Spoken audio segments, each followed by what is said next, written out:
I spent my summers with my grandparents on the ranch in Texas. I helped fix windmills, vaccinate cattle, and do other chores. We also watched soap operas every afternoon, especially Days of Our Lives. My grandparents belonged to a caravan club, a group of Airstream trailer owners who traveled together around the US and Canada. And every few summers, we'd join the caravan. We'd hitch up the Airstream to my grandfather's car, and off we'd go, in a line with 300 other Airstream adventurers.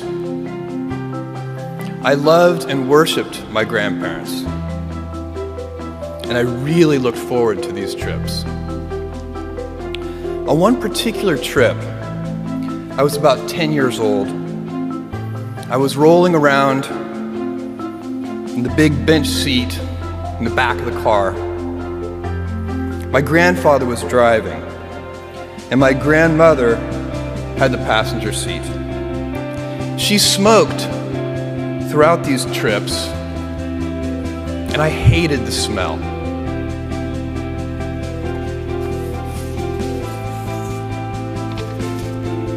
At that age, I'd take any excuse to make estimates and do minor arithmetic.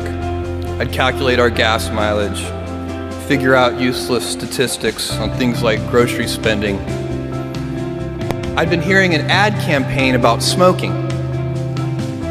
I can't remember the details, but basically the ad said, every puff of a cigarette takes some number of minutes off of your life. I think it might have been 2 minutes per puff. At any rate, I decided to do the math for my grandmother. I estimated the number of cigarettes per day, estimated the number of puffs per cigarette, and so on. When I was satisfied that I'd come up with a reasonable number, I poked my head into the front of the car, tapped my grandmother on the shoulder, and proudly proclaimed, "At 2 minutes per puff, you've taken 9 years off of your life." I have a very vivid memory of what happened next,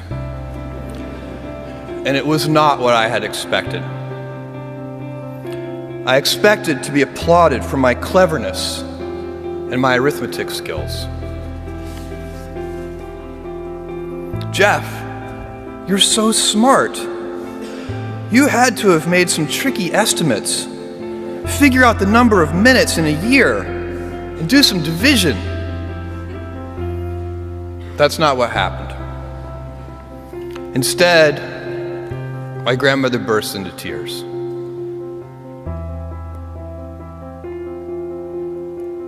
I sat in the back seat, didn't know what to do, while my grandmother was crying. My grandfather, who'd been driving in silence, pulled over onto the shoulder of the highway. He got out of the car and came around and opened my door and waited for me to follow. Was I in trouble? My grandfather was a highly intelligent, quiet man. He had never said a harsh word to me, and maybe this was to be the first time. Or maybe he would ask that I get back in the car and apologize to my grandmother. I had no experience in this realm with my grandparents, and no way to gauge what the consequences might be. We stopped beside the trailer. My grandfather looked at me, and after a bit of silence, he gently and calmly said, "Jeff, one day you'll understand that it's harder to be kind than clever."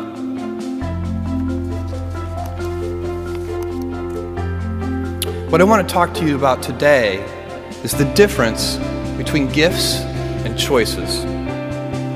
Cleverness is a gift. Kindness is a choice. Gifts are easy. They're given after all. Choices can be hard. You can seduce yourself with your gifts if you're not careful. And if you do, it'll probably be to the detriment of your choices. This is a group with many gifts. I'm sure one of your gifts is the gift of a smart and capable brain. I'm confident that's the case because admission is competitive. And if there weren't some signs that you're clever, the Dean of Admissions wouldn't have let you in. Your smarts will come in handy because you will travel in a land of marvels. We humans, plodding as we are, will astonish ourselves. We'll invent ways to generate clean energy, and a lot of it. Atom by atom, we'll assemble small machines that can enter cell walls and make repairs. This month comes the extraordinary but inevitable news that we've synthesized life. In the coming years, we'll not only synthesize it, but engineer it to specifications. I believe you'll even see us understand the human brain.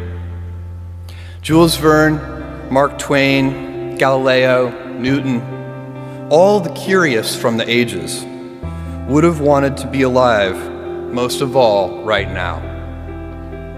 As a civilization, we will have so many gifts, just as you as individuals have so many individual gifts as you sit before me. How will you use these gifts? And will you take pride in your gifts or pride in your choices? I got the idea to start Amazon 16 years ago. I came across the fact that web usage was growing at 2,300% per year, and I'd never seen or heard of anything that grew that fast. And the idea of building an online bookstore with millions of titles, something that simply couldn't exist in the physical world, was very exciting to me. I just turned 30 years old, and I'd been married for a year. I told my wife, Mackenzie, that I wanted to quit my job and go do this crazy thing that probably wouldn't work, since most startups don't, and I wasn't sure what would happen after that. Mackenzie, also a Princeton grad and sitting here in the second row, told me I should go for it. As a young boy, I'd been a garage inventor.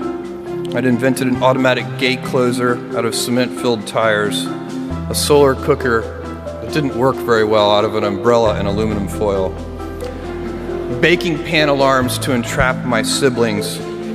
I'd always wanted to be an inventor, and she wanted me to follow my passion. I was working at a financial firm in New York City with a bunch of very smart people, and I had a brilliant boss I much admired. I went to my boss and told him I was going to start a company selling books on the internet. He took me on a long walk in Central Park, listened carefully to me, and finally said, "That sounds like a really good idea, but it would be an even better idea for someone who didn't already have a good job." That logic made some sense to me, and he convinced me to think about it for 48 hours before making a final decision. Seen in that light, it really was a difficult choice, but ultimately, I decided I had to give it a shot. I didn't think I'd regret trying and failing, and I suspected I would always be haunted by a decision to not try at all. After much consideration, I took the less safe path to follow my passion, and I'm proud of that choice. Tomorrow, in a very real sense, your life, the life you author from scratch on your own, begins. How will you use your gifts? What choices will you make? Will inertia be your guide, or will you follow your passions? Will you follow dogma, or will you be original? Will you choose a life of ease, or a life of service and adventure? Will you wilt under criticism, or will you follow your convictions? Will you bluff it out when you're wrong, or will you apologize? In the end, we are our choices.